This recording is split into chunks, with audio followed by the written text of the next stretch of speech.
मेरा पति विदेश में रहता था। मैं और मेरी सास घर में अकेले रहते थे। मेरी सास विधवा थी। वो रोजाना शाम को खाना बनाकर ले जाती और कहती है कि किसी अनाथ को दे आती हूँ, तुम्हारे ससुर को पुण्य मिलेगा।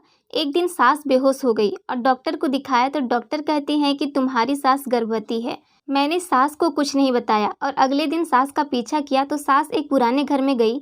वहां जाकर जैसे ही दरवाजा खोला तो मेरी आंखें फटी की फटी रह गई, क्योंकि मेरी सास, मैं अपने मामा के घर में रहती थी। मेरे आगे पीछे कोई न था। मामू ने जो पहला रिश्ता मेरे लिए आया उसके लिए हाँ कर दी और मुझे अपने घर से विदा कर दिया, क्योंकि उनकी अपनी भी बेटियां शादी के लिए बैठी हुई थी, तो झटपट में मेरी शादी निपटा दी। मैं उनकी बेटियों से ज़्यादा खूबसूरत थी, इसलिए मामी को ये खौफ था कि कहीं अच्छे से अच्छा रिश्ता मेरे लिए न आ जाए। इसलिए मेरे लिए जब अभिजीत का रिश्ता आया तो मामी ने मामा के कान भरे और जल्दी जल्दी ऐसे शादी कर दी जैसे मैं घर से भाग जाऊंगी। लेकिन मेरी किस्मत अच्छी थी कि मुझे इतना अच्छा पति मिला। मेरा पति बहुत ज़्यादा अमीर नहीं था, लेकिन मेरी शादी होते ही पैसों की कमी का सामना करना पड़ गया था उनको, क्योंकि मेरी शादी में अच्छा खासा पैसा खर्च हो गया था। मेरे पति ने शादी अच्छी तरीके से करने के लिए काफ़ी कर्जा ले लिया था, इसलिए वो कर्जा उतारने के लिए उनको विदेश जाना पड़ा ताकि वो कुछ पैसे जमा करके आ जाए। कर्जा भी उतर जाएगा और अच्छी तरीके से गुजर बसर भी हो जाएगा। उनके कागजात पहले से ही बने हुए थे, इसलिए वो कमाने के लिए दुबई चले गए, जहाँ पर मेहनत मजदूरी करनी थी उन्हें। अब मेरी शादी को 2 महीने ही हुए थे कि मेरा पति देश से बाहर चला गया और मुझे अब अफसोस हो रहा था। मैंने अपने पति के साथ ज़्यादा वक्त नहीं गुजारा था। अभिजीत ने मुझे कहा कि मैं जल्दी वापस आ जाऊंगा, थोड़ा सा सब्र करना। पैसों की परेशानी बहुत ज़्यादा है, सिर्फ शादी ही नहीं अपना घर बनाने के लिए भी कोशिश कर रहा हूँ, क्योंकि अभी हम किराए के घर में रहते हैं। क्या तुम नहीं चाहती कि हमारा भी अपना घर हो? इस तरह की बातें करके अभिजीत ने मेरी उदासी को दूर करने की कोशिश की, क्योंकि उनके जाने की खबर सुनकर मैं काफ़ी दिनों से उदास थी। फिर मैंने सोचा कि वो ठीक ही कह रहे हैं, मुझे थोड़ा सा इंतज़ार करना होगा। इसके बाद जब हमारी आर्थिक स्थिति सही हो जाएगी तो हम एक खुशहाल ज़िंदगी की शुरुआत करेंगे। अपने पति को तो मैंने देश से बाहर विदा कर दिया था, लेकिन अब इस घर में मैं और मेरी सास रह गई थी। इस थोड़े से समय में मेरी सास से ज़्यादा बात नहीं हुई थी, क्योंकि मुझे पता था कि मेरे पास अपने पति के साथ वक्त गुजारने के लिए बहुत कम वक्त है। इसलिए शादी से लेकर अब तक का सारा समय दिन रात मैंने अपने पति के साथ ही गुजारे थे। अपनी सास के साथ बैठने और बातें करने का तो मुझे मौका ही नहीं मिला था, न ही फिलहाल कोई ज़रूरत थी। मैं तो बस उनको खाना बनाकर देती थी और वो चुपचाप खा लेती थी। मेरी सास सारा दिन और सारी रात क्या करती रहती थी मुझे उससे कोई मतलब नहीं था। लेकिन अब जबकि मेरे पति चले गए थे तो घर में मैं और मेरी सास ही थी, इसलिए हम दोनों की थोड़ी बहुत बातचीत हो जाया करती थी। लेकिन मेरी सास कुछ अजीब सी थी। वो आम सासों की तरह नहीं थी। काम ना करने पर मुझे कुछ नहीं कहती थी, खामोशी से खुद ही सारा काम कर दिया करती थी। मुझे अगर जागने में देर हो जाती तो वो नाश्ता बना दिया करती थी। मेरे मैले कुचैले कपड़े धोने लग जाते। इन तमाम बातों से मुझे खुशी नहीं मिली थी, बल्कि गुस्सा आने लगा था। एक दिन मैंने उनसे कह दिया कि आप मोहल्ले वालों को क्या बताना चाहती हैं कि आपकी बहू को काम नहीं आता, दिन चढ़े सोए रहती है, अपने कपड़े नहीं धो सकती, सफाई नहीं कर सकती। दूसरे शब्दों में तो आप मुझे बदनाम करना चाहती हैं मोहल्ले भर में। मेरा इतना सा कहना था कि इसके बाद मेरी सास ने किसी काम को हाथ ही नहीं लगाया। अब अगर हफ्तों में मेरे कपड़े मैले कुचैले पड़े रहते तो वो नहीं धोती थी। अगर मैं देर से जागती तो चाय नाश्ता नहीं बनाती थी, सिर्फ वो अपने लिए ही बनाती थी। मुझे इस बात पर भी हैरानी हुई थी कि उन्होंने मुझसे कोई झगड़ा नहीं किया था, बल्कि खामोशी से सारे काम छोड़ दिए। फिर कुछ दिन के बाद एक अजीब सी बात होने लगी। मैं जब भी खाना बनाती तो वो मुझसे कहती कि एक आदमी का खाना ज़्यादा बना देना। मैंने पूछा कि घर में तो सिर्फ हम दोनों ही हैं, फिर 3 आदमी का खाना क्यों? तो उन्होंने जवाब दिया कि तुम्हारे ससुर जीवित नहीं है, इसलिए मैं उनका खाना किसी गरीब को दूंगी ताकि उनको पुण्य मिले। अपनी सास की ये बात सुनकर मुझे हैरत हुई, क्योंकि आज से पहले उन्होंने कभी भी इस बात का जिक्र भी नहीं किया था। जब तक मेरे पति यहाँ पर थे उन्होंने कभी भी मेरे ससुर का खाना किसी गरीब को नहीं दिया था। हैरत की बात तो ये थी कि वो दिन का खाना नहीं देती थी, सिर्फ रात का खाना देने लगी थी। मेरे मन में कई तरह के सवाल उभरने लगे थे, लेकिन मैंने पूछना सही नहीं समझा था। जबकि मैंने ये सोचा कि हो सकता है कि वो पहले भी खाना देती रही हो। मैं तो अपने पति में मग्न थी। मैंने कभी देखा भी नहीं कि उन्होंने रात को खाना दिया है किसी गरीब को कि नहीं। लेकिन मुझे उनकी ये बात बहुत अच्छी लगी थी। उनके पति के गुजरे 2 साल हुए थे और वो उनके पुण्य के लिए किसी गरीब को खाना दे रही हैं, तो ये अच्छी बात थी। बहुत कम औरतें ऐसी होती हैं जो अपने पति की मुक्ति के लिए ऐसा करती हैं। मैंने अपनी ज़िंदगी में ऐसी औरतें बहुत कम देखी थी और अपनी सास को देखकर मुझे बहुत खुशी हुई थी। वो एक रूखी सूखी सी औरत लगती थी जिसे किसी भी चीज़ में कोई दिलचस्पी नहीं थी। मुझे उनमें कभी कोई खास अच्छाई नज़र नहीं आई थी, लेकिन ये बात मुझे बहुत अच्छी लगी थी और मेरे दिल में उनके लिए इज्जत बहुत बढ़ गई थी। ऐसा इसलिए भी हुआ था कि मेरी नई नई शादी हुई थी और मुझे अपने पति से बहुत मोहब्बत थी। मैं उनको याद करती थी तो मैं अपने सास का दर्द महसूस कर रही थी। मैं सोचती थी कि मैं अपने पति से इतनी मोहब्बत करती हूँ कि वो थोड़े समय के लिए मजबूरन देश से बाहर गए हैं तो मेरा ये हाल है। हालांकि मुझे उम्मीद है कि वो वापस आ जाएंगे, लेकिन मेरी सास के पति तो दुनिया से ही चले गए थे और उन्हें तो उम्मीद भी नहीं थी कि वो कभी वापस आएंगे। ऐसी बातें सोचकर ही मेरा दिल डूबने लगता था और फिर मुझे मेरी सास से हमदर्दी होती चली गई। अब हर वो औरत जिसे अपने पति से मोहब्बत हो, मुझे वो औरत अच्छी लगती थी और जो औरत बिना वजह से अपने पति की बुराइयां करती थी, मेरा उनके पास बैठने को भी दिल नहीं करता था। मेरी सास रोज़ खाना लेकर घर से बाहर चली जाती थी और काफ़ी देर तक बाहर ही रहती थी। यहाँ तक कि मुझे नींद आने लग जाती थी, लेकिन मुझे जागना होता था क्योंकि मुझे अपनी सास का दरवाज़ा खोलना होता था। एक दिन परेशान होकर मैंने अपनी सास से कहा कि आप खाना देने जाती हैं तो इतना वक्त क्यों लगाती हैं? मैं जल्दी सोने की आदी हूँ क्योंकि सुबह सवेरे ही अभिजीत के फ़ोन कॉल का वक्त होता है। मेरी सास ने कहा कि गरीब को खाना देने के बाद मैं पड़ोस में चली जाती हूँ, वहाँ बातें करती हूँ, इसलिए थोड़ी सी देर हो जाती है। आगे से तुम सो जाया करो और मेरी फिक्र छोड़ दो। मैं दरवाजे को बाहर से ताला लगाकर जाऊंगी और चाबी भी अपने साथ रखूंगी। सास की ये बात सुनकर मुझे सुकून आ गया था, यानी मेरी समस्या हल हो गया था। अब मैं बेफिक्र होकर सो सकती थी। मेरे पति की वहाँ पर नाइट ड्यूटी थी, इसलिए वो रात में मुझसे बात नहीं करते थे और मैं जल्दी सो जाया करती थी। हमारी बात सुबह को होती थी और उसके बाद दिन में कई बार होती थी। मैंने सोचा कि सास अकेले बोर होती है, इसलिए वहाँ रोज़ पड़ोस की औरतों के घर जाकर बैठ जाया करती हैं। मुझे उनके जाने पर कोई ऐतराज़ नहीं था। ना वो मेरे मामले में दखल देती थी और ना मैं उनके मामले में। अब तो मैं खुद को खुशकिस्मत समझने लगी थी कि मुझे इतनी अच्छी सास मिली है जो कि मुझे कुछ नहीं कहती, वरना शादी से पहले तो सबने सास का ऐसा रूप दिमाग में बना दिया था कि मुझे बहुत डर लगता था कि जाने मेरी सास कैसी होगी। जिंदगी ऐसे ही चल रही थी कि एक दिन अचानक मुझे ऐसी खबर मिली जिसे सुनकर मेरे पैरों तले से ज़मीन खिसक गई थी और मैं जो इतने दिन से दिल ही दिल अपनी सास की तारीफ़ें कर रही थी, उनसे मुझे एक पल में ही नफ़रत महसूस होने लगी थी। वास्तव में मेरी भोली भाली दिखने वाली सास अंदर से इतनी शातिर होगी मुझे मालूम भी नहीं था। मैं तो उन्हें एक समझदार मासूम समझ रही थी कि जैसे वो पापों से बिल्कुल दूर रहने वाली औरत हो, लेकिन मुझे नहीं पता था कि उन्होंने अच्छाई का चादर ओढ़ रखा है और जो हकीकत है वो उसके बिल्कुल विपरीत थी और बहुत ही खौफनाक। ये सब कैसे हो सकता है, मुझे विश्वास नहीं हो रहा। ये हकीकत जानकर मैं बहुत परेशान हो गई थी और सोच रही थी कि मैं अपने पति को ये सब कुछ बता दूं। भला ये भी कोई बात बताने वाली थी जो मैं किसी को बताती। मैं तो अपने आप से दोहराते हुए शर्मसार हो रही थी। भला मेरी बूढ़ी सास इस तरह से कैसे कर सकती है? लेकिन जब मैंने गौर किया तो इतनी बूढ़ी नहीं थी। मेरी सास ने कहा था कि उनकी शादी जब हुई थी तो उनकी उम्र 14 साल थी। ये कोई हैरानी की बात नहीं थी, वाकई में ऐसा होता था। और अब मेरी सास 40 से कुछ ऊपर ही होंगी, लेकिन उनकी तबीयत अक्सर खराब रहती थी, जिसकी वजह से ऐसा महसूस होता था कि उन पर बुढ़ापा आ गया है। लेकिन कुछ दिन से मैंने ये भी देखा है कि उनके चेहरे पर एक बार फिर से रौनक आने लगी थी। एक दिन अचानक वो मेरे सामने चक्कर खाकर गिर पड़ी तो मैं परेशान हो गई। उन्हें होश में लाने की पूरी कोशिश की और मेरी कोशिश करने पर वो जल्दी ही होश में आ गई थी। मैंने उनसे पूछा कि आपको क्या हुआ है, तो उन्होंने कहा कि शायद मेरा ब्लड प्रेशर लो हो गया है। हाँ ठीक है, मैं आपको अस्पताल लेकर चलती हूँ।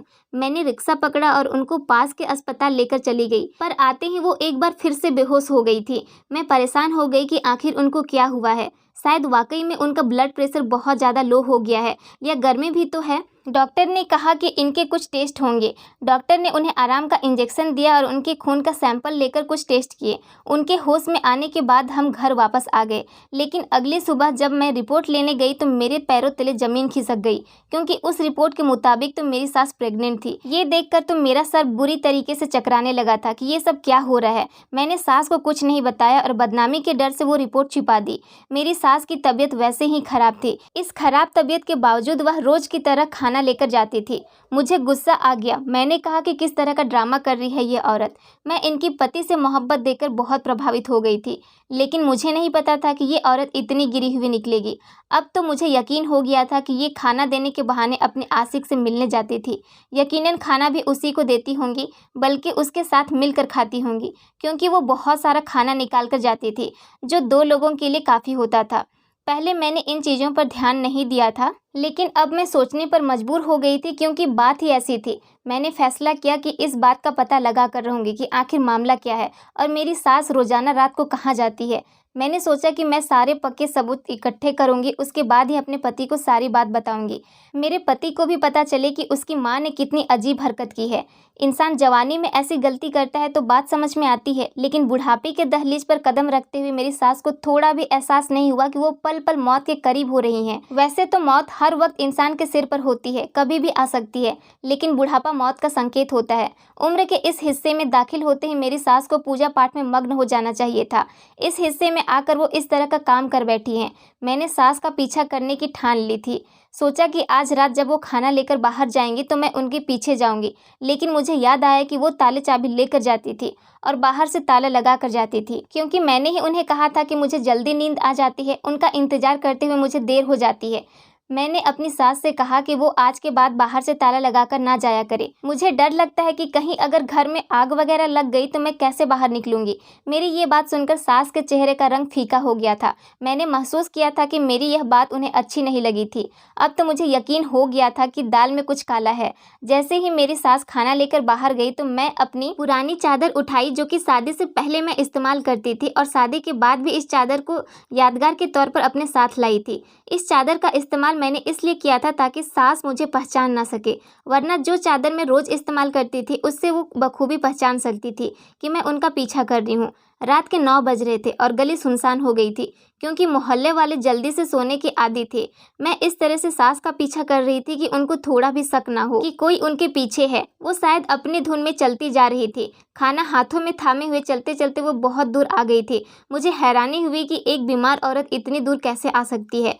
फिर वो एक पुराने से घर में घुस गई जो बहुत ही टूटा फूटा सा था। मुझे डर था कि अंदर घुसते ही कहीं वो दरवाज़ा बंद न कर दे, लेकिन जब मैंने पीछा किया तो देखा कि दरवाजे में तो कोई कुंडी ही नहीं थी। यानी कि वो घर इतना पुराना और टूटा फूटा था कि उसके दरो दीवार भी इस बात के गवाह थे। मैं दबे पांव इस घर के अंदर घुसी तो मैंने वहाँ पर देखा कि वहाँ पर मेरी ही सास का हम उम्र एक शख्स मौजूद था और मेरी सास उससे बहुत ही खुशहाल माहौल में बात कर रही थी। न सिर्फ बातें ही कर रही थी बल्कि अपने हाथों से निवाले बनाकर उस शख्स को खिला रही थी। ये दृश्य देखकर तो मेरे ऊपर का सांस ऊपर और नीचे का सांस नीचे ही रह गया कि ये सब क्या हो रहा था। यानी कि मेरी सास रोजाना मुझसे झूठ बोलकर जाती थी कि वो गरीब बच्चों को खाना देने जाती है, जबकि वो यहाँ पर किसी अनजान आदमी के घर अंदर आकर न सिर्फ अपने हाथों से खाना खिलाती बल्कि उससे खुश होकर बातें भी कर रही थी और काफ़ी वक्त लगाती हैं। यहाँ तक कि मैं सो जाती हूँ और जब मैं पूछती हूँ तो कहती हैं कि मोहल्ले की औरतों के साथ बैठती हैं। और मैं कितनी बेवकूफ़ थी कि मैंने उन सब बातों पर ध्यान देना तो दूर की बात, कभी सास पर जरा भी शक भी नहीं किया था और मैं उनको एक अच्छी औरत समझती रही जो अपने पति के वफादार है और उनके पुण्य के लिए खुद गली से बाहर आकर गरीबों को खाना देती है। लेकिन अब बात सिर्फ खाना खिलाने की हद तक नहीं थी, ना ही किसी अनजान शख्स से बातें करने की हद तक थी, बल्कि बात तो इससे भी बहुत आगे निकल चुकी थी। मेरी सास तो गर्भवती हो चुकी थी। अब तो मुझे यकीन हो गया था कि यही वो शख्स है जिसके साथ मेरी सास का कोई चक्कर है।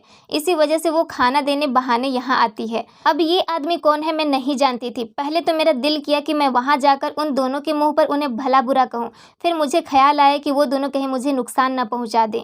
और मैं पीछे अपना घर भी खुला छोड़कर आई थी, कहीं चोर ना घुस जाए, मुझे यही फिक्र थी। जैसे ही मेरे दिल में चोर का ख्याल आया मैं तुरंत वापस आ गई, क्योंकि वहाँ पर मेरे जेवरात भी पड़े थे और कुछ कीमती सामान भी। मैं सोच सोच कर पागल हो रही थी। मैंने फैसला कर लिया था कि मेरी सास घर आएगी तो मैं उनके सामने वो सब कुछ बोल दूंगी जो मेरे दिल में है। वहाँ पर तो मैंने उस अनजान शख्स के डर से कुछ नहीं कहा था, लेकिन घर में तो मैं बोल सकती थी। जैसे ही मेरी सास वापस आई तो मुझे जागता हुआ देखकर बड़ी चौंक सी गई और पूछा कि तुम अभी तक सोई नहीं। मैं भी गुस्से में आ गई और कहा कि जिस औरत की सास इतनी बदकिरदार हो उसको भला कैसे नींद आएगी। मेरी बात सुनकर तो मेरी सास हैरान होकर मुझे देखने लगी। तो मैंने कहा कि मुझे इस तरह से ना देखो, मुझे सारी सच्चाई पता चल गई है कि आप खाना देने बहाने कहाँ जाती है और किससे मिलती हैं और आपकी कोख में किसका पाप पल रहा है। मेरी सास ने मुझसे कहा कि मैं क्या बोल रही हूँ, तो मैंने उनकी मेडिकल रिपोर्ट उनके मुँह में मारते हुए कहा कि ये सब मैं बिना वजह नहीं कह रही हूँ। ये आपकी मेडिकल रिपोर्ट है जिसमें बताया गया है कि आप गर्भवती हो चुकी हैं। अब मैं वो देख कर आई हूँ कि आप किसका पाप लिए फिर रही हैं। सास ने वो रिपोर्ट उठाई और उन्हें पढ़ने लगी और मुझसे कहा कि ऐसा कुछ नहीं है, रिपोर्ट में गलत लिखा हुआ है। मैंने कहा कि अगर रिपोर्ट गलत है तो मैं यकीन भी कर लेती, लेकिन वो शख्स कौन है जिससे सारी रात आप बैठकर बातें करती रहती हैं? अपने पति के लिए पुण्य के काम का नाम लेकर किसी और शख्स के पास रहते हुए आपको शर्म नहीं आती? कौन है वो शख्स जिसके साथ आप हंसकर बातें कर रही थी? आपको अंदाजा भी है कि आपने मेरे पति की इज्जत को मिट्टी में मिलाकर रख दिया है। क्या मुंह दिखाएंगे मेरे पति सारी दुनिया को कि उसकी बूढ़ी माँ, जिसने अभी अभी बुढ़ापे की दहलीज पर कदम ही रखा है, वो गर्भवती हो गई है? अगर मेरे ससुर जिंदा होते तो फिर जमाना कुछ न कहता, थोड़ी बहुत बात होती और फिर सब चुप हो जाते कि चलो एक स्वीकारने लायक बात है, कोई अनुचित बात तो नहीं है, ये कहकर लोग उसे स्वीकार लेते। लेकिन अगर दुनिया मेरे पति से उससे जुड़ी सवाल करेगी तो वो जमाने में किसी को मुंह दिखाने के काबिल नहीं रहेंगे। लोगों की बहन या बेटी इस तरह के काम करती हैं और उनके सर शर्म से झुक जाते हैं, लेकिन ये पहली बार है कि एक जवान लड़की की मां ने इस तरह का काम किया है। मेरे पति तो बदनामी के डर से अपनी जान ही ले लेंगे। मैंने अपने दिल का सारा भड़ास अपने सास के सामने निकाल दिया तो उन्होंने कहा कि तुम गलत समझ रही हो, वो शख्स तो मेरा भाई है, उसे किसी ने गलत डकैती केस में फंसाया था जिसकी वजह से वो पुलिस से छुपकर इस घर में बैठा हुआ था और मैं उसे खाना देने जाती थी। मैंने मजबूरी में तुमसे झूठ बोला था कि तुम क्या सोचोगी कि मैं कहाँ जाती हूँ, इसलिए मैंने पुण्य का काम वाली बात की थी। मेरी सास झूठ पर झूठ बोल रही थी। मैंने कहा कि आप इतना झूठ मत बोलो, ये रिपोर्ट बिल्कुल सच्ची है और वो आदमी आपका भाई नहीं है। वक्त आने पर जमाने के सामने हर कोई भाई बहन बन जाता है। अपने इतने बड़े भाई को कोई भी औरत अपने हाथ से निवाले बनाकर नहीं खिलाती। इस तरह की हरकतें औरत अपने आशिक के साथ करती है और वो आपका भाई नहीं है, यह बात मुझे मालूम है। इतनी कम अक्ल की मैं नहीं हूँ कि मैं समझ ना सकूं कि दो लोगों के बीच में कैसा रिश्ता हो सकता है। हाँ ठीक है, वो आदमी पुलिस से छुप रहा होगा, ये बात आपकी सही है, लेकिन वो आपका भाई नहीं है, वो आपका आशिक है। मैं अपने धुन में न जाने क्या क्या बोल रही थी कि मेरे फ़ोन की घंटी बजी और इस फ़ोन को सुनकर तो मेरे सर पर आसमान गिर गया और मैंने हैरत से अपनी सास की तरफ देखा और मेरे हाथ से मोबाइल छूट कर रह गया। मेरी सास ने हैरत से मुझे देखा और कहा कि किसका फ़ोन है, क्या हो गया है? मेरा बेटा तो ठीक है ना? बताओ तुम इतनी हैरान क्यों हो गई हो फ़ोन सुनने के बाद? बताओ मुझे किसका फ़ोन था? मैंने सास से कुछ नहीं कहा और मैं कमरे में आ गई और अपने आप को कमरे में बंद कर दिया और फूट फूट कर रोने लगी। मेरी सास दरवाज़ा बजा रही थी और मुझसे पूछ रही थी कि किसका फ़ोन है और मैं क्यों रो रही हूँ। यकीनन वो परेशान थी, लेकिन मैं अपनी सास को क्या बताती कि फ़ोन उस लैब से आया था जहाँ पर मैंने अपनी सास के टेस्ट करवाए थे और लैब वाला शख्स मुझसे कह रहा था कि नाम एक होने की वजह से टेस्ट में गलती हो गई है। आपकी सास की रिपोर्ट किसी और के पास चली गई है और किसी और की रिपोर्ट आपकी सास के पास आ गई है। जो रिपोर्ट आपके पास आई है वह एक नए शादीशुदा जोड़े की है जो आपकी सास के नाम की है और वो गर्भवती भी है। और आपकी सास की रिपोर्ट मेरे पास है और इस रिपोर्ट के मुताबिक आपकी सास को फेफड़ों का कैंसर है। अब मैं अपनी सास को क्या बताती कि मैं जो इतनी देर से उनके किरदार पर उंगली उठा रही थी, उनके पास तो जिंदगी की वक्त ही कम बची थी। मैं किस मुंह से अपने सास को माफ़ी मांगती? आखिर मैंने दरवाज़ा खोल दिया और अपनी सास के गले लगकर फूट फूट कर रोने लगी और उनको सारी हकीकत बता दी। उस दिन के बाद मेरी सास बहुत बीमार हो गई थी और उनकी आंखों में हर वक्त मेरे लिए शिकायत रहता था। वो शख्स वाकई में मेरा सास का भाई था जो पुलिस से छुप रहा था। एक छोटी सी गलतफहमी ने सब कुछ बर्बाद करके रख दिया था। मेरी सास कुछ महीने बाद इस दुनिया से हमेशा के लिए चली गई थी क्योंकि उन्हें कैंसर था, लेकिन मैं कभी भी अपने आप को माफ़ नहीं कर पाऊंगी कि मैंने उनको इतना कुछ कहा था। मुझे उनकी बात गंभीरता से सुननी चाहिए थी, समझनी चाहिए थी और लैब वालों से कहना चाहिए था कि आपके रिपोर्ट में जरूर कोई गलती हुई है। लेकिन बजाय इसके कि मैं ये सब कुछ करती, मैंने आंखें बंद करके हर चीज़ पर भरोसा कर लिया था। काश कि एक पल को सोचती कि रिपोर्ट गलत भी हो सकती है। मुझे ये बात सोचनी चाहिए थी, आगे जाकर डॉक्टर से बात करनी चाहिए थी, लेकिन मैंने अपनी ज़िंदगी की सबसे बड़ी गलती कर दी थी और मेरे दिल में हमेशा इस बात का बोझ रहेगा।